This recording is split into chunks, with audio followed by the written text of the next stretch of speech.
De acuerdo a los datos, a los indicadores, que este 2023 pues va a cerrar bien, medianamente bien en materia económica, Carlos, mejor al menos de lo que se había proyectado, de lo que se presupuestó a inicio de año. Sí, la economía está bien. Yo estaba pensando cómo hacer un símil y no se me ocurrió otro más que piensa en un pastel de chocolate muy bueno, muy apetitoso, hecho por el mejor chef, pero de pronto a alguien se le ocurre ponerle catsup y mostaza al pastel de chocolate y eso no viene al caso, ¿no? Y realmente te amargaría, te haría mal el pastel, aunque pueda seguir estando rico. Y la economía mexicana está bien, pero tiene algunas disfunciones que son innecesarias, que son errores, son equívocos que estorban a un pleno funcionamiento de la economía. Estamos creciendo alrededor del 3.3, terminaremos creciendo 3.3, 3.5%. El peso mexicano está fuerte, se está creando muchísimo empleo. Hay más de 22 millones de empleados formales registrados en el Instituto Mexicano del Seguro Social. Están llegando muchísimas remesas, a lo mejor casi 55,000, 60,000 millones de dólares en remesas. Inversión extranjera directa por alrededor de 40,000 millones de dólares en este año. En fin, hay una serie de temas, inversiones estas como la de Tesla, ¿no?, que se concretó este año, que te haría pensar en la economía mexicana. La verdad es que es envidiable para muchas otras naciones que quisieran estar al lado de Estados Unidos exportándole, tener este vigor de alrededor de 700,000 millones de dólares de comercio bilateral con Estados Unidos, y eso es muy bueno. Yo creo que nadie había pensado, sobre todo los economistas que suelen ser encuestados por Citibanamex, por el Banco de México, que este año 2023 terminaría como está terminando. No obstante, insisto en la catsup y la mostaza, en el pastel de chocolate, porque no viene al caso una serie de temas que están estorbándole a la economía mexicana, como que, por ejemplo, la posibilidad de que haya un panel energético, pues es una diferencia entre Estados Unidos, Canadá y México. El panel de maíz, también en el marco del TEMEC, temas como la prohibición de los vapeadores, ¿no?, acoso a industrias en particular simplemente por un tema ideológico, temas como los controles que se pusieron a las comisiones de las AFORES y que el presidente López Obrador dice vendrán más de este tipo de controles el próximo año. Entonces, estas disfunciones le estorban muchísimo a la economía mexicana, y sí, estamos bien, el pastel de chocolate está rico, pero alguien decidió ponerle mostaza y catsup para arriba, y no viene al caso tener eso, porque podríamos estar en una economía de ensueño, en un desarrollo estabilizador 2.0, todavía no estamos ahí. Podríamos llegar a eso, sí, pero todavía no estamos ahí, y hay ideologías que están estorbando a un pleno desempeño de la economía nacional. A ver, estos ingredientes que pone Carlos sobre la mesa, déjenme agregar otros más. El peso, que parece estar fuerte, ¿no?, portachón, diría el presidente López Obrador.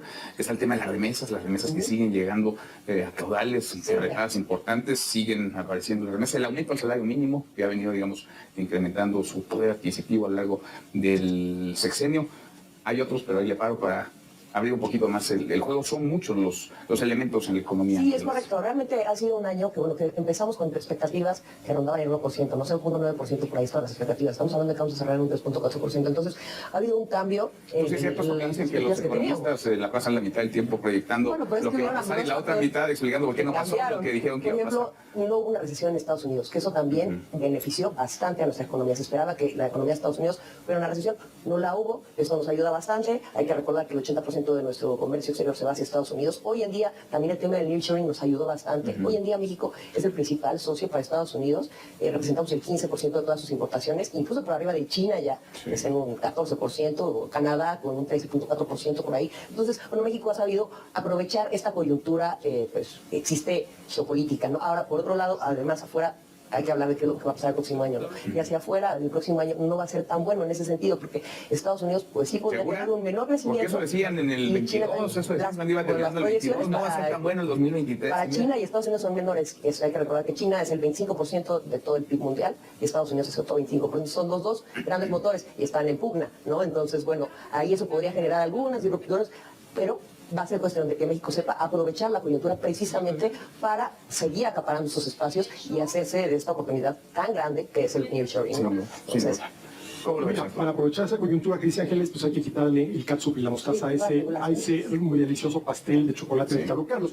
Ahora mira, a ver, puedes responder a la pregunta ¿cómo está la economía? En función de dos variables que te dan una idea muy general. El crecimiento, que hace referencia al dinamismo de la economía, crecimiento que se mide por el comportamiento de la producción de bienes y servicios, el famoso Producto Interno Bruto, y la estabilidad que la podríamos medir por medio de la inflación. Fíjate, el año pasado, 2022, la economía creció 3.95%. Eso es lo que creció.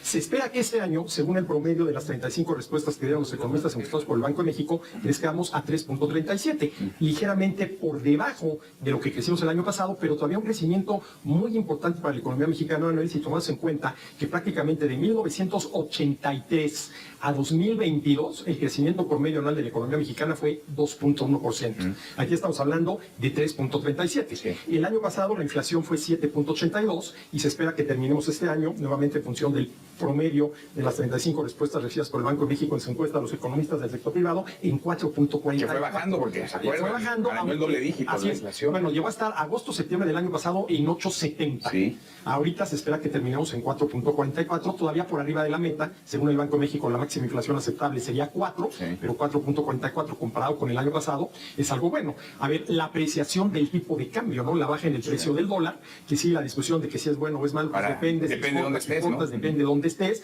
El envío de remesas que está en máximos históricos, el precio del petróleo que ha oscilado mucho a lo largo del año, pero está dentro de lo que se programó en promedio para todo el año, que eran $68.70. Entonces, ha sido un buen año, ¿sí? En materia económica, mejor de lo que hace un año la mayoría de los economistas esperaba, y lo cual me lleva a tu pregunta, ¿no? Bueno, entonces que los economistas dividimos nuestro tiempo en tres. La primera parte del tiempo decimos lo que va a pasar, la segunda parte explicamos por qué no pasó lo que dijimos que iba a pasar, y la tercera parte explicamos por qué ahora sí va a pasar lo que decimos va a pasar, Pues ya nos la llevamos. ya dijo Ángeles que va a Yo pasar. creo que hay 3 o 4 condiciones ya fundamentales que tendríamos que atesorar como activos económicos del país, y que la verdad es que la población general tendría que pues discutirlos, abordarlos todo el tiempo, ¿no?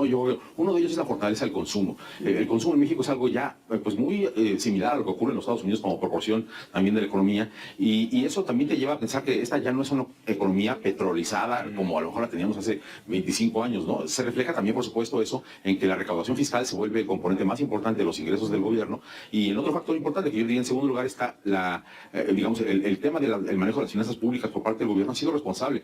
Es cierto que bajó la calificación de la deuda al principio del sexenio, pero yo creo que el presidente López Obrador y el secretario de Hacienda Ramírez de la O están adecuadamente obsesionados, mal haría si no estuvieran, en que no baje de grado de inversión la calificación de deuda por parte de Fitch, de Moody's y de Standard & Poor's, y eso creo que es bueno. O sea, el estatus de la economía actual tiene que ver con la economía ya en conjunto, digamos, el tamaño de la economía mexicana, pero también con buenas políticas. Sí, no hay responsabilidad fiscal, es decir, hay mucha gente que a lo mejor desde la oposición o que no votó por López Obrador o que está enojada porque ganó López Obrador desde 2018, que dicen no debió cancelar el aeropuerto, a lo mejor eso fue una mala decisión, no debió meterse con la industria energética como se metió. Ese tipo de cosas pues son discutibles en cuanto a si te gusta o no lo que el gobierno en turno está decidiendo. Eso es una cosa. Y lo que ofreció también en campaña. Sí, pero no está tirando el dinero irresponsablemente, no está haciendo, digamos, un manejo inadecuado de la deuda respecto del PIB, no está endeudando de más al país como para que las calificadoras bajen el grado de inversión a la deuda soberana. Este tipo de cosas no están ocurriendo. Es decir, está jugando en la cancha legítima de pues, vamos a hacer que esta economía sea funcional siempre, y al mismo tiempo recaudando muchos impuestos. Fíjate, este gobierno incrementó en 2 puntos porcentuales del PIB la recaudación fiscal sin una reforma fiscal, y es algo que en otros países del mundo se requiere un cambio legal con los diputados votando a favor para poder lograr una recaudación de ese tamaño. Ahora, lo que sí está ocurriendo es que se está jugando un poco al límite, ¿no? Sí. Es decir, pues sí, la calificación de deuda soberana no ha bajado, pero pues está en el límite de donde podría bajar. Ese es un peligro, ¿no? Yo estoy totalmente de acuerdo con Carlos, el manejo responsable de las finanzas públicas hasta 2023, porque el año entrante el incremento en la deuda va a ser un golpe ¿Que son brutal. 2 millones? 1.9 millones de pesos de deuda. Para el año deuda. entrante, sí. Ahora, de eso deuda. está ¿Para qué? en que el ¿Deuda país para qué? crezca. ¿Perdón? En que está anclado en que el país crezca. En que el país crezca a lo que las mismas autoridades pronostican. ¿Esa deuda para qué? ¿No? Bueno, para financiar el gasto social.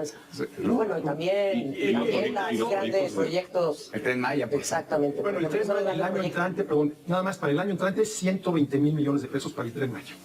El año entrante. Son 500,000 millones de pesos para gasto social, y hay que subsidiar todos estos proyectos que no van a ser rentables en el primer mes. Exactamente. Van a durar mucho sin ser rentables, de hecho. Exactamente. Sí, no, y también hay que recordar que, bueno, que es un año electoral, ¿no? Entonces también lo que decías acerca de que lo que se promete también durante estas épocas, pues también va a tener repercusiones en la economía, porque hay que recordar que, pues de repente vienen ocurrencias, ¿no? Y esto, al final del día, pues si bien no va a generar un impacto, porque muchas veces estas ideas que se dicen durante estas campañas políticas no se llevan, o sea, no se realizan, pues sí frena la inversión. O sea, generalmente en los años de votaciones, pues la inversión pues se frena, ¿no? Por parte de los privados. Entonces, esto de cara hacia los próximos, el 2024, que ya estamos a escasas semanas, pues ¿qué podemos esperar para el O próximo sea, año? ¿no? normalmente, digamos, cada 6 años en el año electoral Pausa un Y poco además la van a ser las economía. elecciones aquí y en Estados Unidos Sí. también, lo que ya sabemos que también en Sí, Estados van a Unidos, confluir. tanto demócratas como republicanos, ya lo veíamos, veas la noticia ahora de lo de los camiones ahí parados en las fronteras Sí. por las ocurrencias políticas precisamente, y a veces pues son regulaciones que merman precisamente el desempeño. Te pasan la factura. A ver, a propósito de regulación, está discutiendo, no sé si va a dar tiempo o no, pero ahí está intentona de la jornada laboral, ¿no? De reducir la jornada laboral de 48 a 40 horas. No sé si son esas ocurrencias las que, pues, quienes no tienen noción de la realidad tratan de generar algo taquillero, algo llamativo, y terminan haciendo daño a la economía, cuando la economía por sí sola podría caminar mucho mejor. cuando se meten. Mucho de esto no viene por diseño.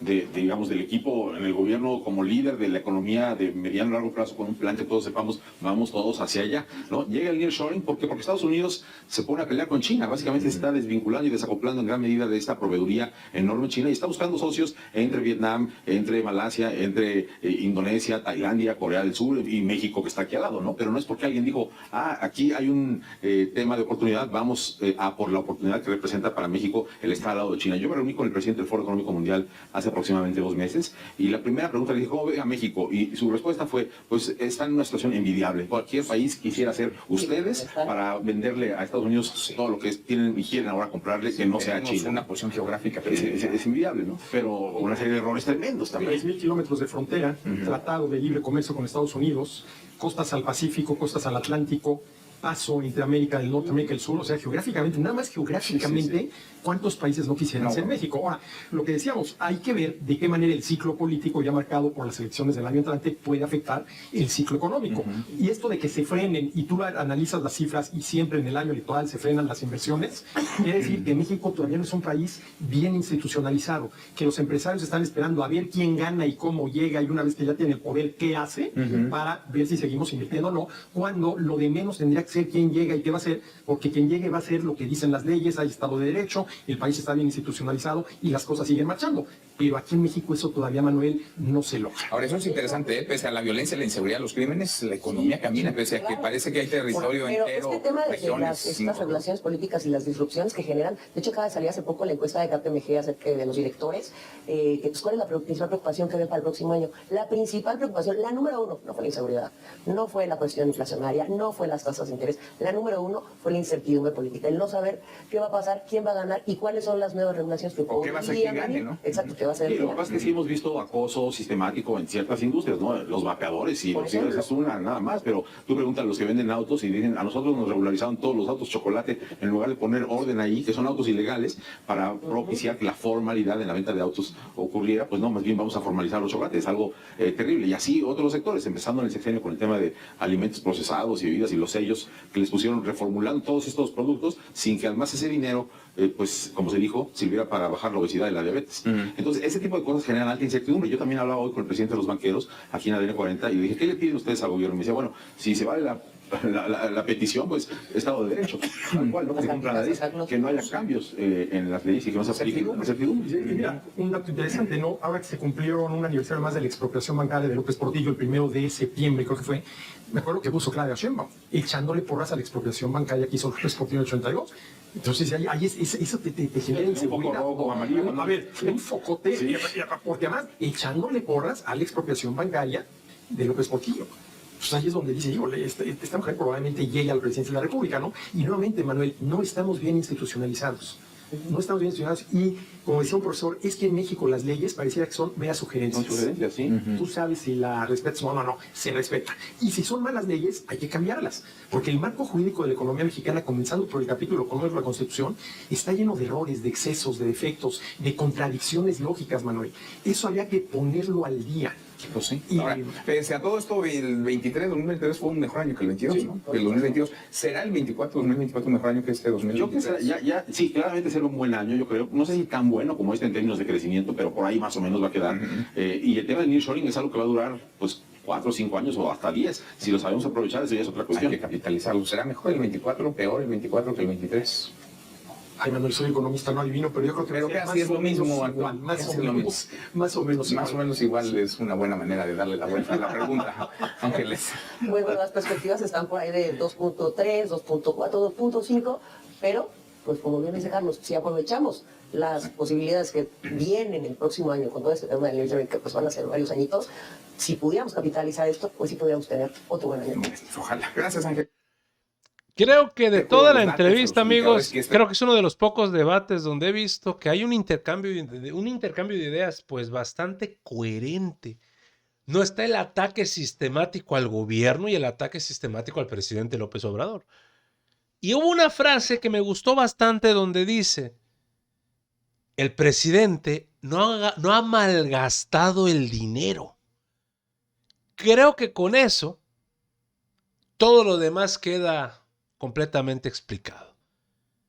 No ha incrementado mucho la deuda, venimos de una pandemia, el presidente recibe el gobierno del país completamente devastado y acá lo dicen, vamos mejorando en economía, mis respetos, y se vienen años mejores.